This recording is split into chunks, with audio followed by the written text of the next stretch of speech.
I spoke about it after the game. I think the performance was there, and it's very rarely you'll see me coming in the changing room after a game and you've not picked up any points and kind of praising the boys and telling them they've done well, but it was one of the games I felt that was needed. Felt a wee bit sorry for the players, or to be honest, a wee bit frustrated, disappointing for them after the game. But again, if we put those kind of performances in, week out, we'll be in a good place come the end of the season. I think that's a challenge. It's a consistency. I think the top players and the top teams, you'll get a lot more consistency than what you maybe will against the bottom six. Top six will have a lot more consistency attached to it. So to get into the top six, we have to find that consistency. To stay in the Premier League, we have to find that consistency. And that's what we aim to do as a club, and that's why I kind of take every game at a time. I try and take one game at a time, and we take that performance into the next game. But it's a fresh start after the game. You don't dwell on the result, win, lose or draw. Don't dwell on the result, and then let's focus on the next game. Well, hopefully, I hope so. But that was pathway when Joel came here. Took him away to Spain the year before. Came in, I said, look, I think you're a wee bit behind where we are. Obviously the ability's there, the physical presence is there, so he ticks a lot of boxes. But I think he needed to understand Scottish football, the intensity, the physicality and the aggressiveness. And taking him to Arbroath was a great move for everybody. Dick and Ian done brilliant with him, Arbroath done brilliant with him. I spoke to Dick. Joel was a left winger when he came up here. And I spoke to Dick and said, look, I'm going to probably utilise Joel more as a 9. So Dick used him as a 9, he done really well. Came back here and ultimately wee Brucey was in a good vein of form, and we started Joel out on the right hand side. So Joel's got the added benefit, he can be a 7, 9 or 11. But I thought on Saturday he showed that he can play against the top teams as a number 9. He can also do it as an 11.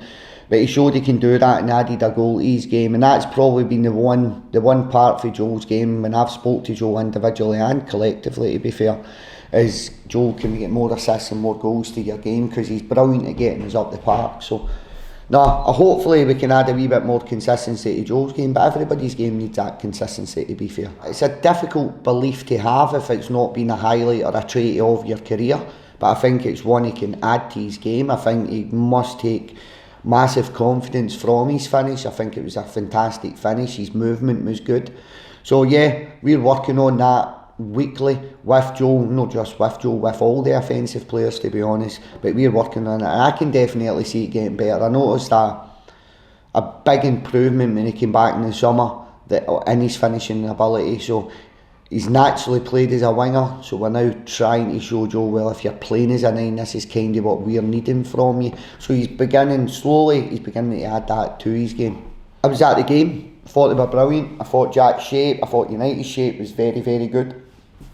On and off the ball, I thought their big players played a huge part in the game. When I say big players, they spend big money on Stephen Fletcher, Charlie Mulgrew, even Wee Levitt to a certain degree, and I thought the three of them were really, really outstanding at times. Really happy to see Wee Sibs do well as well, to be honest. I was in the crowd when he came off, I gave him a wee clap. And generally I was delighted for him, but I know Jack and I know Foxy really well. I think the two of them working together will be a really, really good fit for Dundee United. I think Dundee United are a club's trajectory that's on the up, shall we say. I was there last night, 11,000 fans, incredible. It shows you how big a club Dundee United actually are. I think they're around 6,000 season tickets. So they're a big, big club, and I think Jack and Foxy have got a right good chance of progressing Dundee United further. And I'm not going to say just in the next game, I'm meaning as a whole over the next term of their project together. I think the two of them dovetail very well together. I think a good fit for Dundee United, and I thought their shape and tactical game plan last night was bang on. I know them individually, I'm delighted to win the game of football. If I'm solely being selfish and think would it be better going in and facing Dundee United if they'd got beat 2-0 on Sunday, probably, but I think for the overall benefit of Scottish football, I was really happy to see that. They're played on a Thursday night, so if we take the result, we take the performance away from my mindset. They're playing on a Thursday night, they played Sunday, they played Thursday, and they're playing Sunday again, so we've got to try and utilise that to the best of our advantage as possible. I know Jack's been fairly vocal on it, he's looking to add 2 or 3 more to his squad. He's not got that 2 or 3 more for this game, so he's got a limited number of bodies. He'll have one eye on Thursday's game as well. So we probably got to use that to our advantage as much as possible. It happened to myself last year. I think we played Sunday, Wednesday, Saturday, something along the lines, or Sunday, Wednesday, Sunday. And we really felt the effects from the team that we had the 7-day break, whereas we were playing the Wednesday midweek as well.